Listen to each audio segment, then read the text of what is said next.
What's happening, people? Back with another reaction, back with another Christmas carol. And this one is sung by the Chieftains, which is to say, an Irish folk group that I think got started in the 1960s. The album I have theirs, which is a holiday album, is from 1991 called Bells of Dublin. I reacted to one carol from it last year. One of my favorite carols, Past 3 O'Clock. I think it was one of two versions I reacted to. I think there's another one I still have on my computer. I might get it in by Christmas this time. Nevertheless, yeah, they're an Irish folk group. I don't know if the incarnation of the group in the early 90s is the same as when they got started in the mid 60s, but either way, they have a Irish folk flavor to the carols on this album. So yeah, ultimately the Past 3 O'Clock, I love the Celtic flavor they bring to that carol, which is originally an English carol, and ultimately I don't remember every rendition on this album, but I do remember that their versions of carols with which I was already familiar are very much infused with that Irish music sound. So looking forward to hearing a carol that I'm quite fond of, so let's listen. This is the Chieftains, and this is their version of Ding Dong Merrily on High, which I've talked about in a couple of different things. I listened to a more traditional version of it. I think I've also reacted to Bad Religion's version of it last year, but I was actually just talking about it in my Mr. Bean watch-along, which as of right now is only on Patreon. I'll see if I can get it onto YouTube. Either way, let's hear the Chieftains version of Ding Dong Merrily on High from their 1991 holiday album, Bells of Dublin.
The melodic lead of that part is done with instruments, and the voices do the other supporting part.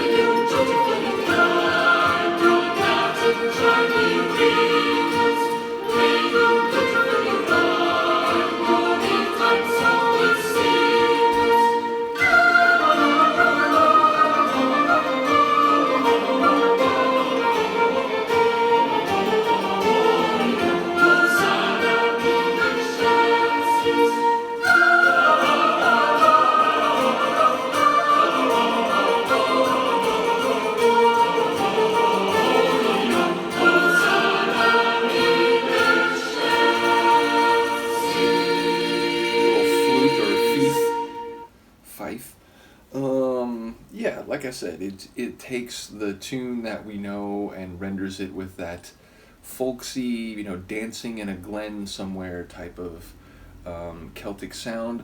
I do like, in particular, how it takes the high vocal melody of that, the most famous, perhaps, part of the song, and renders it in instruments, and then uses the vocals in that part for the lower, supporting part, which, in the, normal versions of the tune, the choir versions of the tune, it's the high voices running that melody, and then the lower voices providing the support. So I like the way they arrange it here. And yeah, it's, it's as you might expect, but it is no less wonderful for that fact, meaning, the fact that it doesn't go outside what you think it might sound like is still, it's what you're hoping to hear if you like, Irish music, which, again, I know there are people from Scotland and Ireland who, when it comes to pipe music and, traditional fiddle and drums and so on, they're kind of meh. But yeah, I don't know whether it's because I grew up here, but I do have like, Irish in particular, and also to a lesser extent Scottish ancestry. I wonder if that's why my brain is like, oh, like, there's this hearkening to some like heritage.